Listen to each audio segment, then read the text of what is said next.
안녕하세요. 하나님 말씀을 사랑하는 나건의 교회 교우 여러분, 그리고 말씀을 함께 읽는 그리스도 안의 형제 자매된 교우 여러분, 오늘은 계속해서 열왕기하 6장을 읽도록 하겠습니다.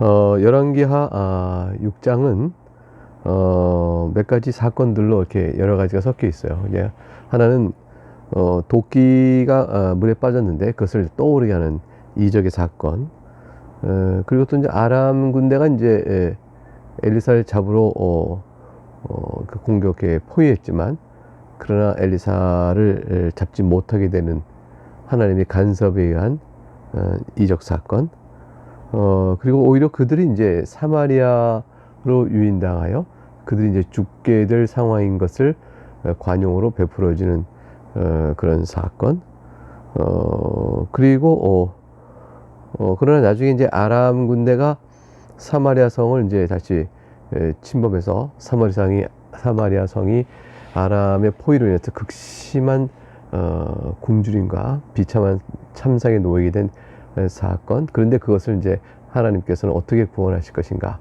라는 질문을 이제 다음 장에서 우리가 보게 될 그런 내용들이 있습니다. 오늘 이제 이러한 내용들을 몇 가지 사건이 여러 가지로 이제 겹쳐 있는 상황 속에서 우리가 하나님 앞에서 받는 메시지는 결국은 이제 북왕국 이스라엘의 영적인 타락상과 또 이런 위기 속에서도 하나님을 찾지 않는 저들의 영적인 무감각, 또 이들의 일을 향한 하나님의 진노, 그럼에도 불구하고 하나님께서 북왕국 이스라엘 백성의 남은 자를 생각하시사 그들을 향하여 자비로움을 베풀기를 그치지 않는 하나님의 손길, 이런 것들을 이제 우리가 여러 가지 이적들 사건 속에서 보게 되어집니다. 1절부터 내용이 이렇게 되어집니다. 선지자의 이제 제자들이 엘리사에게 이제 말합니다. 우리가 여기가 있는 곳이 좀 우리에게 좁으니까 딴 데로 가시죠. 그래서 이제 거주할 곳을 더 넉넉하게 만들기 위해서 각각 나무 제목들을 가져다가 거주할 처소를 세우기로 했습니다. 엘리사가 너희가 가라 했더니 함께 가길 요청해서 그래서 이제 엘리사가 그들과 함께 갔습니다. 그래서 요단에 이르러서 이제 나무를 베는데 도끼로 이제 나무를 찍어서 뱉고 그러죠. 그런데 이제 5절에 보니까 쇠 도끼가 금방 물에 빠져버린 겁니다. 근데 이 제자가 큰일 난 거예요. 이 쇠 도끼는 그 자체가 굉장히 값이 나가는 연장이었어요. 그 당시 쇠라는 것은, 쇠로 만든 것은 그 당시에는 굉장히 비싼 거였죠. 지금도 뭐 쇠 물건이 싼 것은 아니지만, 그런데 그걸 또 빌려온 것이었습니다. 그래서 이제 물에 빠지게 되니까 5절에 내 주여 이름 빌려온 것이니다.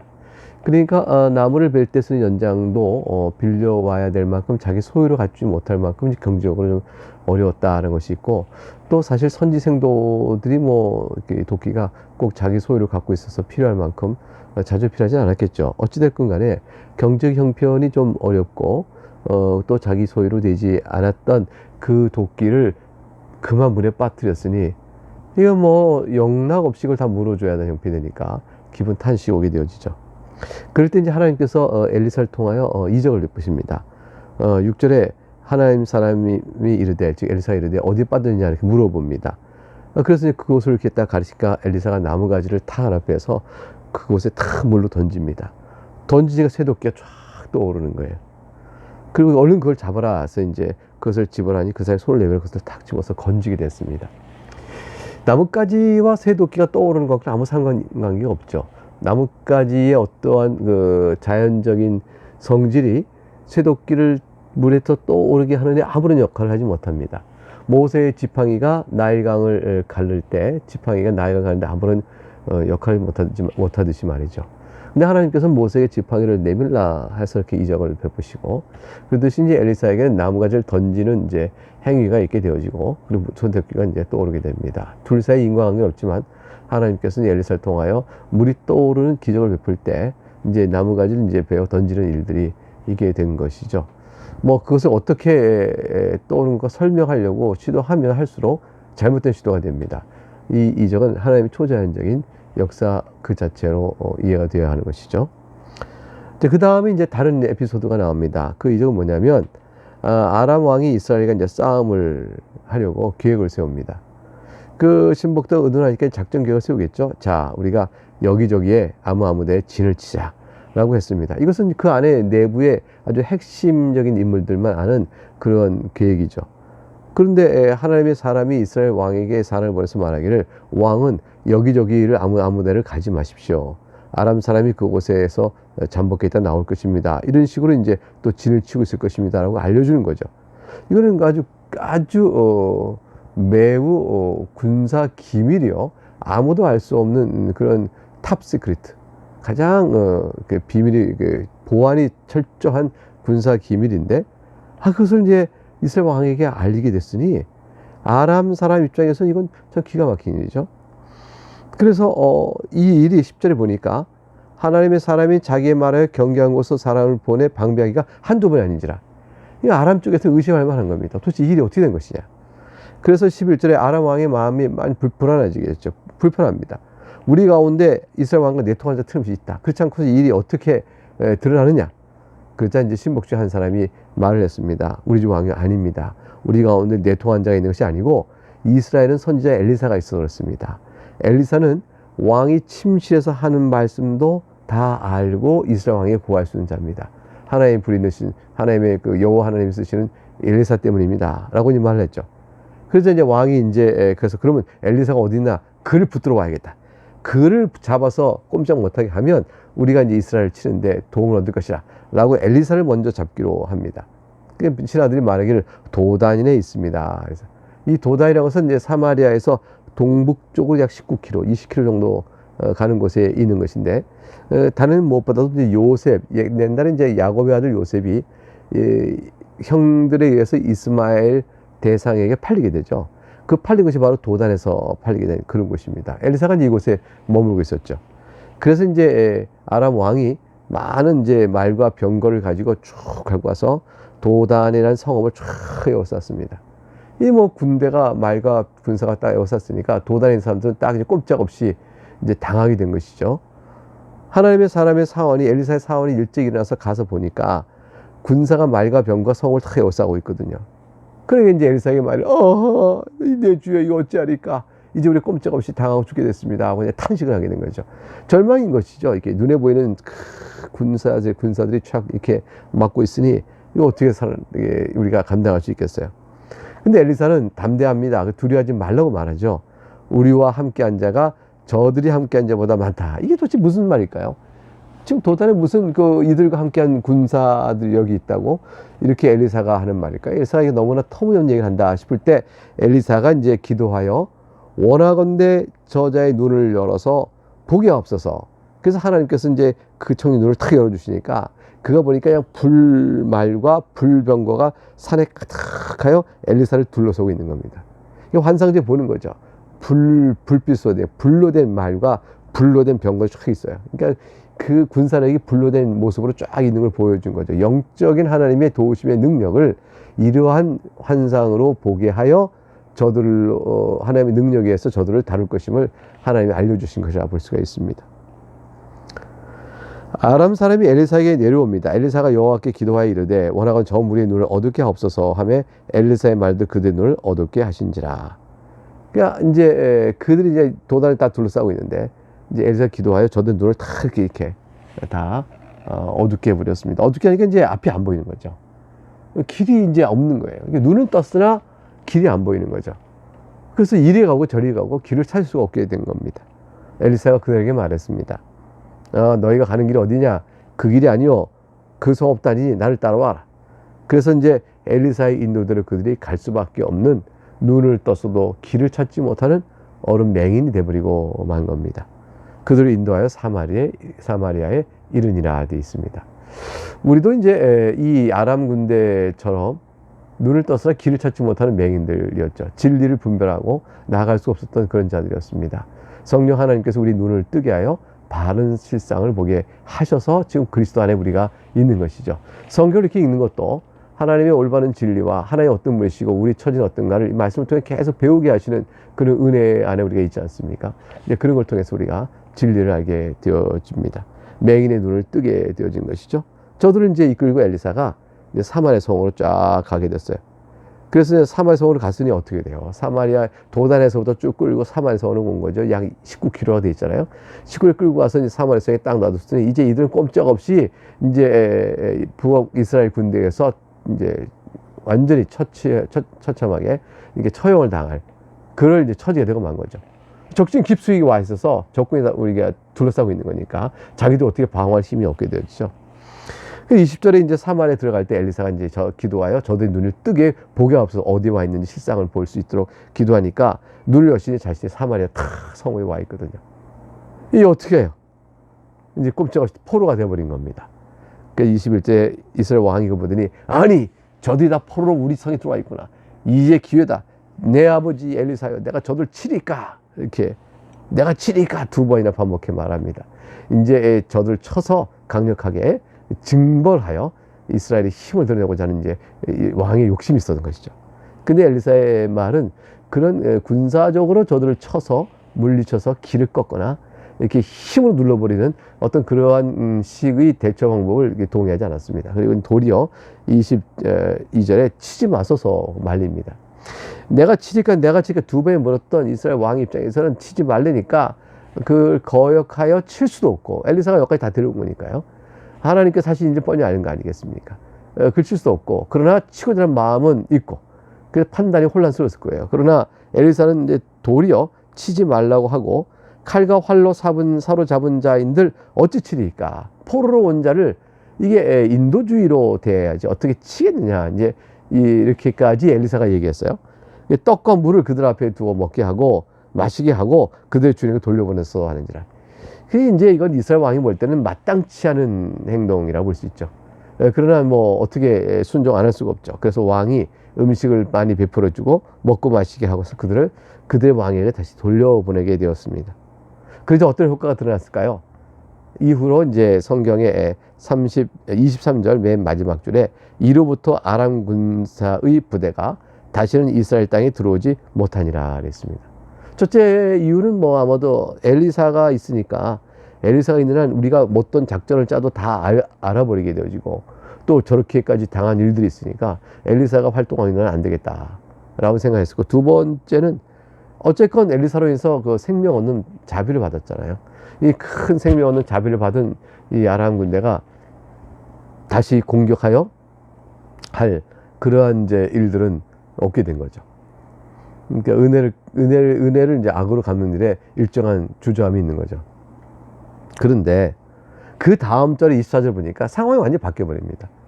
이후에 얼마간의 시간이 흐른 후에 상황이 바뀌어 아람 왕 베나닷이 그의 온 군대를 모아 올라와 사마리아를 에워쌉니다. 그들이 도단을 에워싸다가 그 병력이 사마리아에 끌려갔다가 거기서 다시 이제 노임 받았잖아요. 근데 이제는 아예 아람 왕이 사마리아 성을 직접 공격하여 이제 둘러싸는 일이 되어졌어요. 강한 군사력으로 북왕 이스라엘 쳐들어온 거죠. 왜 이런 일이 있을까요? 앞에는 23절에서는 이 일 후에 이제 그 아람의 군사의 부대가 다시 이스라엘 땅에 들어오지 못했다고 했는데 24절은 왜 이렇게 또 바뀌었을까요? 그 사이에 시간적 간격이 있는 겁니다. 세월이 흘러가니까 사람 생각이 받았던 은혜에 대한 감사는 옅어져 가고 또 새로운 욕구나 불만이 일어나게 되어지면서 우리가 저를 쳐야겠다라는 이제 생각을 갖는 대로 나오게 되어진 거죠. 그리고 엘리사도 이제 그동안의 시간이 흐르면서 예전만큼은 아닌 것 같다라고 생각하게 되거나 엘리사 때문에 어떤 받은 은혜 때문에 이스라엘을 더 이상 친구하지 않았던 아람이 시간이 흘러가면서 엘리사에 대한 활동의 두려움이 거두어지고 그 다음에 은혜에 대한 기억도 점점 흐려지게 되어지면 자들이 원래 이스라엘에 대한 적대적 감정으로 침공하여 하고자 했던 그 마음이 다시 싹 올라온 겁니다. 하나님의 은혜가 점점 신자로 살면서도 용서받은 은혜에 대한 기억이 또는 자각이 점점 약해지고 무뎌지면 그 죄로 다시 돌아가는 거죠. 아람이 이스라엘 치려고 했던 그 악한 습성대로 돌아가듯이 다시 돌아가는 것이죠. 엘리사가 더 이상 활동 안 하는 것처럼 하나님 앞에 경건의 능력과 말씀의 능력을 이렇게 보아나가는 일들이 자꾸 무뎌지면 그런 일이 되는 것이죠. 아람이 쳐들어왔습니다. 그래서 25절 아람이 사마를 탁 에워쌌어요. 그러니까 이 사마리아에서는 밖으로 나가서 이렇게 물건을 가져오거나 이렇게 식량을 가져올 방법이 없고 꼼짝없이 가서 이제 자급자족해야 되는데 점점점 상황이 나빠져가고 굶주리게 되겠죠. 먹을 것이 없어지니까 점점점 떨어져 가는 거죠. 그 상황을 뭐로 설명했냐면 나귀 머리 하나에 은 80세겔이다. 은 한 세겔은 노동자 4일간의 품삯이에요. 그러니까 80세겔이면 4, 8이 32, 320일 동안 노동자 일해서 나귀 새끼 머리 하나 얻는 거예요. 나귀 머리는 먹을 것이 이게 고기를 평소에 먹는 게 아니거든요. 나귀 머리 하나에 이게 1년 동안 거의 연봉을 다 줘야 받을 만큼 됐으니까 얼마나 먹을 것이 희귀했는가. 비둘기똥 4분의 1갑에 은 5세겔이라 했어요. 이 비둘기똥이라는 것은 이제 먹을 가치가 없는 거죠. 그러니까 비둘기똥처럼 먹을 수 없는 하찮은 양식도 그것의 4분의 1갑이다. 4분의 1갑은 이제 한 갑에 1.2리터 잡거든요. 그러니까 4분의 1갑이면 0.3리터예요. 0.3리터라는 게 얼마큼 되겠어요? 그 조금의 비둘기똥 같이 먹을 것이 하찮은 것도 값이 무려 은 5세겔이니 거기에 한 세겔이 아까 뭐라고 말씀드렸어요? 4일 품삯이니까 무려 20일 노동해야 그걸 하나 얻어먹는 것만큼 먹을 것이 희귀했습니다. 그러니 사람들이 생존을 하기 위해서 결국은 어떤 비참한 일이 되냐면 이제 한 예가 나옵니다. 26절에 이스라엘 왕이 성 위로 딱 지나갈 때 한 여인이 막 소리치는 거죠. 왕이여 나의 주 왕이여 도우소서. 27절에 이제 이 왕이 뭐라고 말합니까? 여호와께서 너를 돕지 아니하시면 내가 무엇으로 너를 도우랴. 지금 우리가 당하는 이 상황이 사람의 힘으로 어떻게 급할 상황이 아니다. 저 아람 군대가 다 물리쳐줘야 되고 우리가 여기서 노임을 받아야 될 텐데 이건 내가 할 수 있는 일이 아니다 라는 이제 무력한 탄식이죠. 그래서 그 탄식을 말하면서 상황의 이유를 설명합니다. 내가 할 일이 없다라는 것은 타작마당으로 하겠냐, 포도주 틀로 내가 너를 돕겠느냐. 타작마당은 이제 사마리아 성 바깥에 있었어요. 이 바깥은 이미 아람 군대가 점령했으니 내가 타작마당으로 말미암아 너를 도울 수가 있겠느냐. 포도주 틀은 사마리아 성 안에 있지만 포도가 없으니 포도주 틀이 무슨 의미가 있겠냐. 어느 곳으로, 다시 말하면 어느 곳으로도 내가 너를 도울 방법이 없구나라는 이제 탄식을 이제 한 것이죠. 그러나 이제 사정을 알기 위해서 무슨 일이냐고 묻습니다. 그러니까 여인이 말하죠.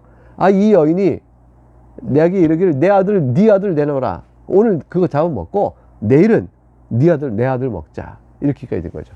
결국 이제 사마리아 성 안에서 이들은 자식을 먹어야 될 만큼 이렇게 비참한 상태가 떨어진 거죠. 이건 하나님께서 이미 예언하신 거예요. 레위기 26장이나 신명기 28장. 거기에 가면 레위기 26장 28절 29절에 내가 진노로 너에게 대항하되, 즉 너희가 끝까지 내 말을 듣지 않고 하나님께 불순종하며 악을 끝까지 행하면 내가 너희의 죄를 다스릴 것인데 7배나 더 증발할 것이요 그 결과는 너희가 너희 아들들의 살을 먹을 것이요 딸의 살을 먹을 것이라 했어요. 이게 이제 전쟁의 참화로 인하여 지금과 똑같은 상황이 될 것에 대한 하나님의 무서운 진노의 예언이었습니다. 지금 사마리 꼭 그것을 당하고 있는 것이죠. 우상숭배에 악하고 돌이키지 않는 북왕국 이스라엘을 향한 하나님의 진노의 심판이었다. 근데 왕이 이 말 듣고 이제 옷을 확 찢습니다. 그러니까 왕이 이제 찢고 나서 보니까 그 속에 베옷이 있었다. 이제 굵은 베옷이라는 것은 슬픔과 통곡과 회개의 표시인데, 근데 이제 여호람이 그걸 입고 있다니까 어떻게 보게 되면 이 사람이 속으로는 회개하고 있었구나 이렇게 볼 수 있겠죠. 그러나 사실은 위선적이죠. 왜냐하면 왕복을 그 위에 입고 있었잖아요. 그러니까 베옷 위에 왕복을 입고 있는 상황은 왕으로서 자기를 드러내고 있는 것이지 참된 회개가 아니죠. 참된 회개했다면 제 위에 앉아서 통곡하며 자기 옷을 찢고 베옷만을 입고 다니면서 이렇게 울었어야 하는 것입니다. 근데 이제 그런 것이 없으니까 이것은 어떻게 하나님의 도우심을 얻을까 하여 베옷도 입었지만 그것은 형식적인 것이지 진실의 의미의 회개는 없었다 이렇게 봐야 될 것입니다. 31절에 그게 이제 31절에 보니까 바로 나타나는 거예요. 이게 뭐냐면 이 사바스의 아들 엘리사의 머리가 오늘 그 몸에 붙어 있으면 하나님이 내게 벌을 내릴지로다 이렇게 얘기합니다. 결국 이제 오히려 회개치 아니하고 마치 자기 아버지 아합 때의 가뭄이 엘리야로 말미암아 왔다라고 해서 엘리야를 죽이고자 했던 것처럼 나는 이제 내 때에는 엘리사가 이 가뭄을 이 비참함을 주는구나, 내가 저를 죽이겠다 이런 식으로 생각을 하여 엘리야에게 책임을 들였던 아합, 그리고 여호람은 자기의 악 때문에 이 하나님의 징계를 받는지 모르고 심판을 모르고 엘리사에게 책임을 돌리는 것, 그 똑같은 행태가 여기서 벌어지고 있는 겁니다. 그때 이제 엘리사가 집에 있었고 이스라엘 장로들이 엘리사 앞에 나와 있었습니다. 즉 왕 앞에 모여 장로들이 장래의 일을 도모하거나 하지 않고 이제 하나님의 도우심을 바랄 뻔한 처지가 되니까 엘리사에게 다 모여서 거기서 이제 리더십 지도자 회의가 벌어지고 있는 것이죠. 그때 엘리사가 장로들에게 이르되 이 살인한 자의 아들이 내 머리를 베려고 사람을 보내는 걸 보느냐. 너희는 보다가 사자가 그렇게 할 사람이 오거든 문을 닫아버리고 문 안에 들이지 마라. 그 주인의 즉 왕이죠. 왕의 발자국 소리가 그 뒤에서 다시 나지 않느냐. 그 무슨 말이냐면 그 사자를 보내놓고 왕이 막 황급히 따라오는 것을 엘리사가 다 보고 있는 것입니다. 왜 따라올까요? 왜 따라오겠습니까? 그것은 왕이 33절에 말한 것처럼 말을 뒤집고 후회하기 때문입니다. 다시 말하면 무리와 말할 때 사자가 다 도착했어요. 엘리사가 딱 그만했을 때. 근데 그 뒤로 왕이 또 바로 도착합니다. 그래서 이 재앙이 여호와께로부터 나왔으니 어찌 더 여호와를 기다리요. 이 말은 뭐냐면 이렇게 화가 나서 엘리사를 내가 살려두지 않겠다라고 했지만 그렇게 딱 죽이라 하고 보내고 난 다음에 조금 생각해 보니까 하나님께서 이 마음에 역사를 준 거죠. 아, 이거는 여호와께 엎드려 우리가 은혜를 구해야 되지. 이거를 우리가 엘리사를 칠 일이 아니다. 이걸 이제 뒤에 깨달은 거죠. 뭐 갈멜산 그에서 전투에서 승리 후에 이세벨이 엘리야를 죽이려 했던 것처럼 그 어리석은 일을 했던 것처럼 그럴 수는 없는 것이다. 이런 사실은 이제 두려움을 깨닫게 됐어요. 그래서 이제 왕이 와서 여호와께서 도와주시기를 우리 엘리야사를 통하여 구하는 일이 있게 된 모습입니다. 오늘 읽은 본문이 여기서 끝납니다. 자, 하나님께서 이제 이러한 상황 속에서 어떻게 이스라엘을 사마리아 성의 이 비참한 상황에서 구원해 내실까요? 그래서 이제 우리 내일 그 상황을 읽게 될 것입니다. 하나님께서는 지금은 사마리아 성에 내린 이 비참한 재앙을 통해서 그래서 하나님께서 이스라엘의 우상 숭배에 돌이키지 않는 패역함을 지금 심판하고 계신 것이죠.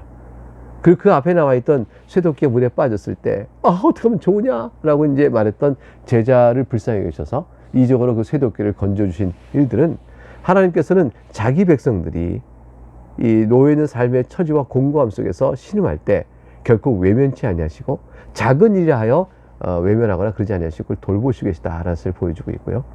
그리고 이러한 또 사마리성의 비참함은 불순종한 자의 죄를 하나님 물으시는 모습을 보여주게 됩니다. 돌이켜 회개라는 하나님의 징계의 매를 보여주고 계신 것이라 볼 것입니다. 오늘 여기까지 읽겠습니다. 복된 주일이 될 수 있길 바랍니다. 감사합니다.